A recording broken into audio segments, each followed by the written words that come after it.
Magandang araw sa iyo. Mukhang may mabigat pero napakahalagang paksa tayong sisiyasatin ngayon base sa mga material na pinadala mo. Ito yung tungkol sa dalawang paraan ng pagtingin sa mga hamon ng buhay, di ba? Yung sa pamamagitan ba ng lente ng takot o ng lente ng pananampalataya? Oo, tama ka dyan. Nakita ko rito, lalo na sa kabanatang The Lens of Fear versus the Lens of Faith, na parang gusto nating suriin, nating maigi kung paano ba talaga hinuhubog nitong dalawang salamin na ito yung mga desisyon mo, yung pananaw mo, at saka pati yung paraan mo ng pamumuno o pagharap sa araw-araw.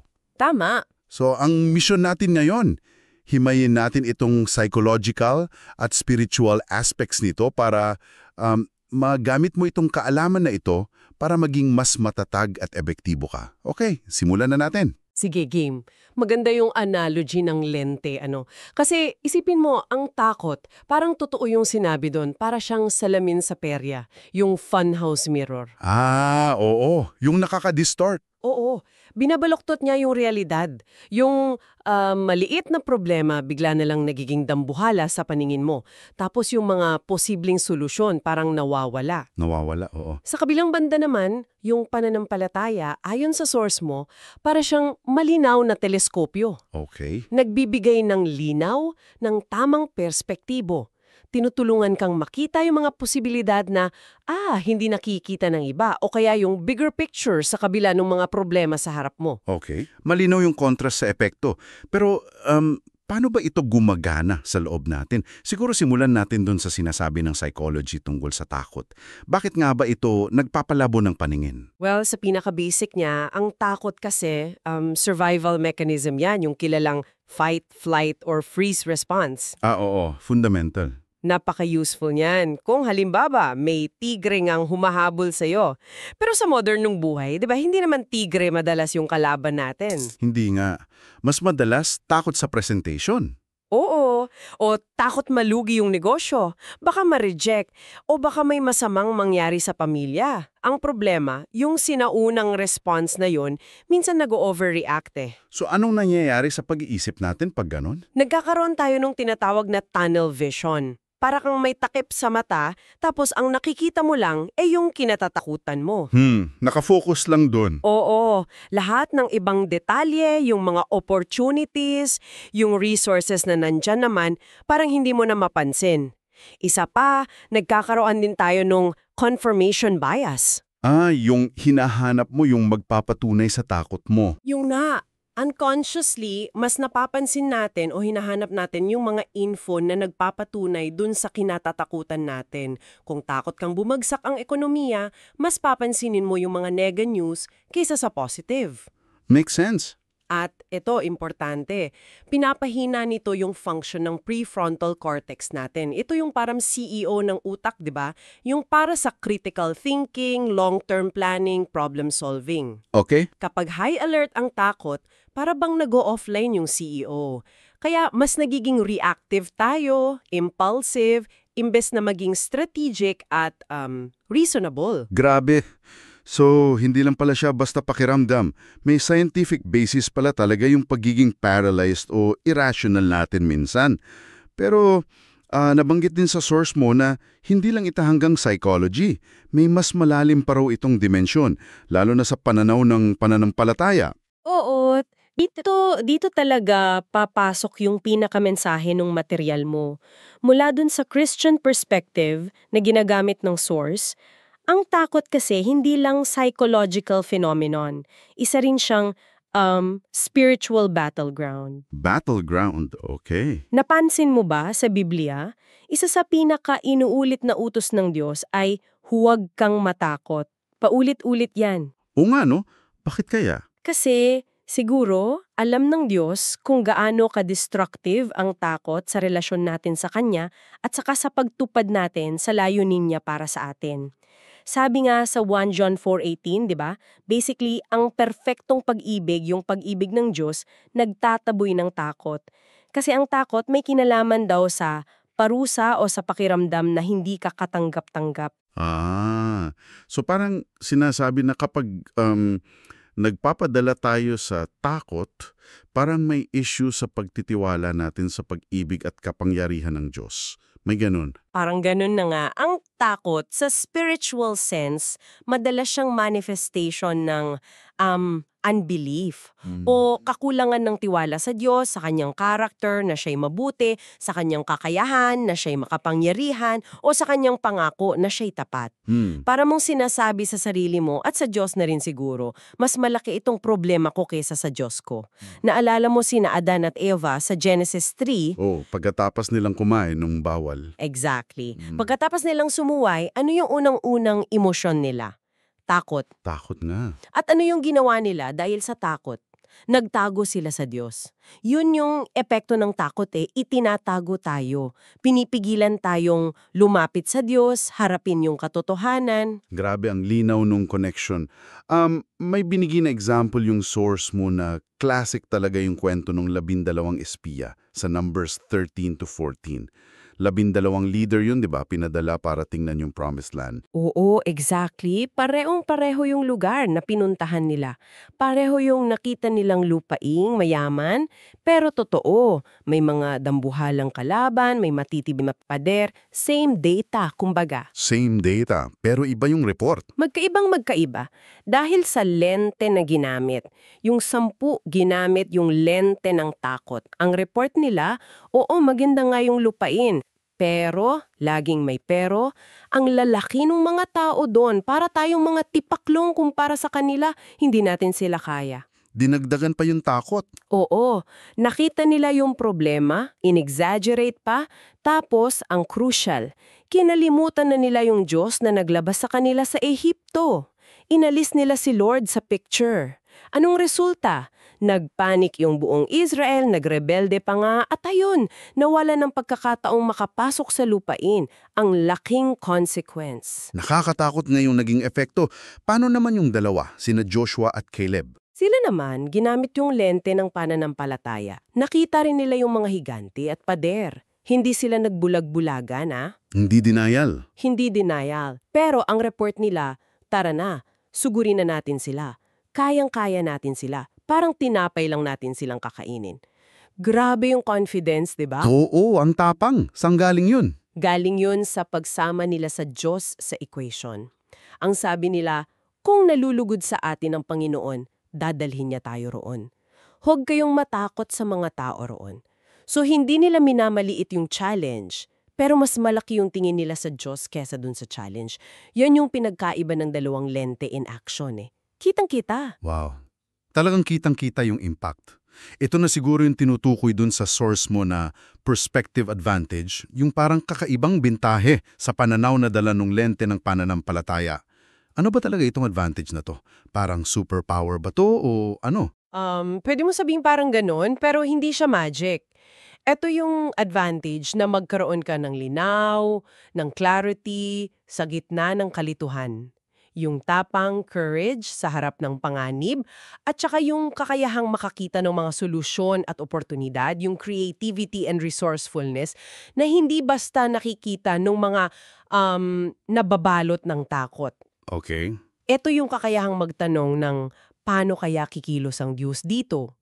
Imbes na ang tanong lang ay paano ako makakatakas dito? Pero uulitin ko lang, hindi ito blind optimism o yung parang wishful thinking lang. Hindi lang think positive. Hindi lang. Kailangan pa rin ng discernment ng tamang pagkilatis at saka resilience. Pero lahat yon nakaugat dapat sa matibay na pagtitiwala sa Diyos at sa Kanyang salita. Okay. Para mas maging konkreto ito para sa iyo na nakikinig, tingnan natin yung mga example scenarios na binigay sa source. Halimbawa, sa isang corporate crisis, sabihin nating may major product recall. Paano magre-react yung leader na may lente ng takot versus yung may lente ng pananampalataya? Okay. Yung lente ng takot, malamang ang unang reaction ay panic, di ba? Baka magturo agad kung sinong sisihin o kaya magtago ng impormasyon para protektahan yung stock price o yung reputasyon o gumawa ng mga short-sighted na desisyon. Ang focus, damage control at self-preservation. Survival mode. Oo, survival mode. Sa kabilang banda, yung lente ng pananampalataya, syempre, kinikilala niya yung seriousness ng situation, hindi niya minamaliit.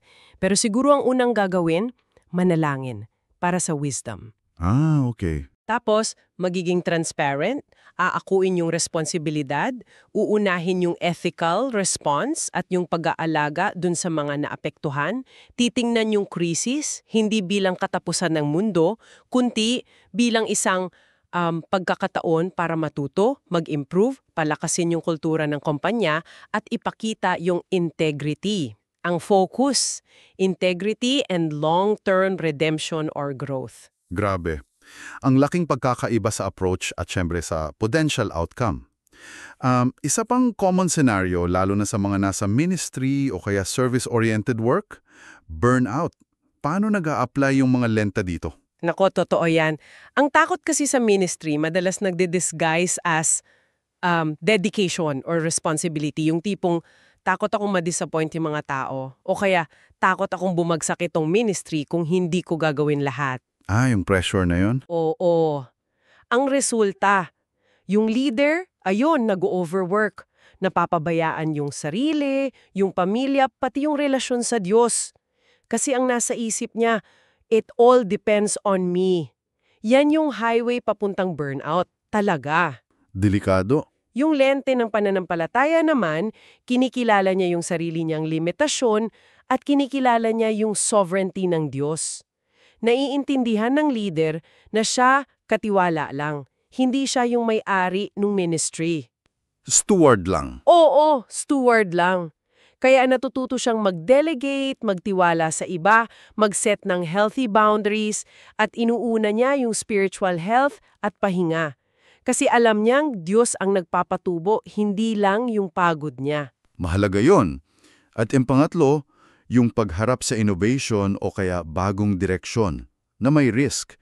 Dito, madalas nagkakatalo eh. Oo, dito talaga, ang lente ng takot dito, nagiging analysis paralysis. Yung sobrang daming what-ifs na negatibo, kaya paikot-ikot lang sa pag-aaral, hindi makakilos. Puro plano, walang execute. Oo, o kaya pipiliin yung pinaka-safe, yung pinaka-predictable na path, kahit alam mong may mas malaking potential dun sa medyo risky na option. Yung lente ng pananampalataya naman, hindi reckless Hindi ba sa sugod lang? Hindi, gagawa pa rin ng due diligence, mag-aaral, mananalangin, pero pagkatapos nun may lakas ng loob siya para dun sa tinatawag na calculated but courageous leap.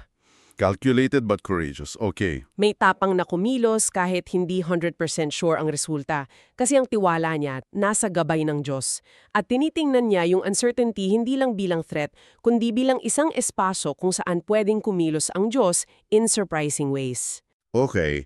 Ang linaw ng benefits ng lente ng pananampalataya, pero may warning din dun sa source mo tungkol sa dalawang kanal o extremes na dapat iwasan.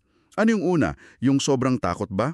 Oo, yun yung tinatawag na crippling fear, yung nakakaparalisang takot.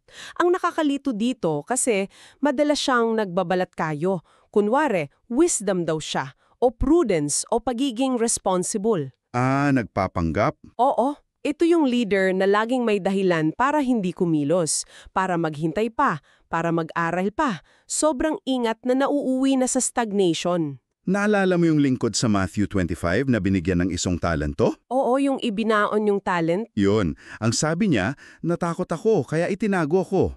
Hindi siya tamad. Natakot lang siyang mag-risk. Yung prudence niya, takot pala ang ugat. Maraming opportunities ang nasasayang dahil sa ganitong klase ng wisdom kuno. Delikado nga yan. Ano naman yung kabilang extreme? Yung parang sobrang faith naman? Baka naman pumunta doon? Ito yung tinatawag na reckless faith na sa totoo lang hindi tunay na pananampalataya, kundi presumption o kayabangan. Presumption, okay. Ito yung leader na nagsasabing in faith pero walang kasamang wisdom, walang planning o ayaw makinig sa payot. Proverbs 15:22, di ba? gumagawa ng mapusok na desisyon, nag-aaksaya ng resources, tapos ine-expect na sasaluhin sila ng Diyos. Parang testing God. Parang ganun. Ito yung faith na tinanggihan ni Jesus nung tinukso siyang tumalon mula sa templo, di ba? Ang tunay na pananampalataya, hindi umaasa sa milagro para takpan yung kapabayaan o, katangahan natin. Laging may kasama itong responsibilidad at karunungan. So ang goal pala talaga ay hindi lang basta faith over fear, kundi yung gitna, wise and courageous faith. Matalino at matapang na pananampalataya. Parang sa Nehemiah na binanggit mo kanina, nanalangin siya, faith, pero nagplano rin siya. Nag-inspect, nag-organize, naglagay ng bantay, wisdom and action. Balance talaga. Eksakto, yun yung balance. Hindi sapat yung dasal lang, hindi rin sapat yung gawa lang. Kailangan ng pananampalataya na nagtutulak sa pagkilos at karunungan na gumagabay dun sa pagkilos na yon. Okay, ang ganda ng mga konsepto, ang linaw. Pero ito na yung tanong siguro ng marami. Paano ko ito gagawin? Paano mo ito gagawin? Lalo na kapag nasa gitna ka ng pressure, ng crisis, ng nakakatakot na sitwasyon. Yung source mo, nag-offer ng parang step-by-step guide, yung Fear to Faith framework. Pwede mo bang i-walk through kami doon? Ito yung pinaka-practical na part siguro. Isang proseso ito na may 3 hakbang. Hindi ito magic formula kundi isang disiplina na kailangan mong i-practice para maging parang second nature. Tawagin natin sigurong KTK. Kilalanin, totoo, kilos. KTK. Okay? Simple? Ano yung K? Unang hakbang. K. Kilalanin ang takot. Identify the fear. Yung generic na natatakot ako, hindi masyadong nakakatulong yan eh. Kailangan mong maging specific. Umupo ka sandali, isipin mo, ano ba talaga ang kinatatakutan ko? Pangalanan mo. Halimbawa, takot akong i-launch itong bagong project kasi baka walang tumangkilik at masayang ang investment. Ganyan. Maging specific. Oo. Tapos, tanungin mo pa ano yung trigger nito, bakit ako natatakot dito, may past experience ba na pinanggagalingan nito, may maling paniniwala ba ako tungkol sa sarili ko o sa sitwasyon. Ang pagiging honest at specific sa pag-identify ng takot, parang nababawasan na agad yung kapangyarihan niya kasi nailalabas mo siya sa liwanag. Okay, kilalanin. Ano yung T? Pangalawang hakbang. T. Harapin ng katotohanan. Reframe with truth. Once na-identify mo na yung specific fear, yung higante mo, kailangan mo siyang tapatan. Tapatan mo ng mas malakong katotohanan, lalo na yung galing sa salita ng Diyos, parang reality alignment. Reality alignment. Okay. Kasi ang takot, madalas based yan sa kasinungalingan o distorted view, diba? So, hanapin mo yung mga pangako o prinsipyo sa Biblia na direktang sumasagot dun sa specific na takot mo. Halimbawa, kung takot ka sa kakulangan, may mga verses tungkol sa provision ng Diyos like Philippians 4:19. Kung takot ka sa sasabihin ng iba, may verses tungkol sa kung paano ka tinitingnan ng Diyos, Ephesians 2:10. Hanap talaga yung relevant na truth. Oo, pero hindi lang basta mag-quote ng verse ha. Kailangan mong pagnilayan ito. Manalangin ka, hingin mo yung perspective ng Diyos dito sa sitwasyong mo, kausapin mo yung mga trusted mentors mo. Alalahanin mo yung mga nakaraang pagkakataon na naging tapat ang Diyos sa buhay mo. Ang goal dito ay ma-reframe mo yung sitwasyon, hindi para i-deny yung problema, kundi para makita mo ito sa liwanag ng kung sino ang Diyos at ano ang sinabi niya. Okay. Yung reframe dun sa project launch example kanina, oo, may risk. Pero ang success ay hindi lang nasa sales figure. Ang trabaho ko ay maging tapat sa paghahanda at pag-execute, gaya ng sabi sa Proverbs 16:3. Ang resulta, ipigkakatiwala ko sa Diyos, Romans 8:28. Ang ganda nung reframe. Okay, kilalanin totoo. Ano yung huling K? Pangatlong hakbang. Kumilos ng may tiwala. Set bold yet wise next steps. Dito na yung action part. Kasi ang pananampalataya, hindi yan passive waiting lang. It's active trust na pinapakita sa pamamagitan ng pagsunod, ng pagkilos. May action dapat. Oo. Tanungin mo yung sarili mo, ano yung isang pinakasusunod na hakbang na pwede kong gawin na nagpapakita ng pananampalataya, hindi takot, at kasama na rin yung karunungan. Gawin mong specific, measurable, achievable. Isama mo yung wisdom dito. Anong paghahanda ang kailangan? May kailangan bang kausapin? May contingency plan ba ako? Okay, practical steps. Tapos, take that step. Yun na. Kahit may kaba pa rin. Kahit hindi komportable. Importante rin dito yung accountability. Sabihin mo sa isang mapagkakatiwalaang kaibigan o mentor yung plano mo para ma-check ka nila at maipanalangin ka at maging handa kang mag-adjust habang umaandar. Ang pananampalataya, hindi ka tigasan ng ulo yan. Sensitibo dapat yan sa patnubay ng espiritu. Okay. So, para dun sa project launch example, ang next step, i-finalize ang marketing plan. Yun yung wisdom. Manalangin para sa team at sa launch, yun yung faith. At iset na yung launch date, yun yung action. KTK. Kilalanin, totoo, kilos. Simple pero ang powerful nung framework. Talagang actionable. Pero, alam mo, habang pinapakinggan kita, naisip ko rin yung mga posibleng agam-agam o objections. Baka may nakikinig na iniisip, teka, may na-address ba dyan yung source mo? Meron. Tatlo yung common objections na tinalakay niya. Una, hindi ba masyadong simplistic to para sa complex na mundo natin ngayon? Magandang tanong. Ang sagot dyan, hindi ito simplification, kundi paglalagay ng tamang pundasyon. Ang pananampalataya at katotohanan ng Diyos, sila yung anchor mo sa gitna ng complexity. Hindi nito pinapalitan yung strategic thinking o yung hard work, binibigyan ka lang nito ng tamang kompas at lakas para harapin mo yung mga komplikadong sitwasyon. Okay, hindi siya kapalit ng pang-iisip, gabay siya. Gabay siya. Pangalawa, paano kung ginawa ko na tong KTK? Tapos pumalpak pa rin, mas lalo lang akong matatakot next time. Valid question yan. Dito kailangan nating i-redefine kung ano ba ang failure. Ang pananampalataya kasi hindi guaranteed ang success according to the world standards. Ang sukat dapat natin ay faithfulness sa proseso at pagtitiwala sa Diyos anuman yung outcome.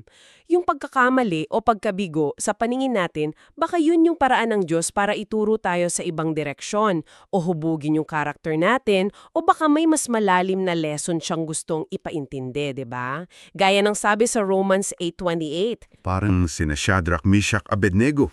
Yon, eksakto.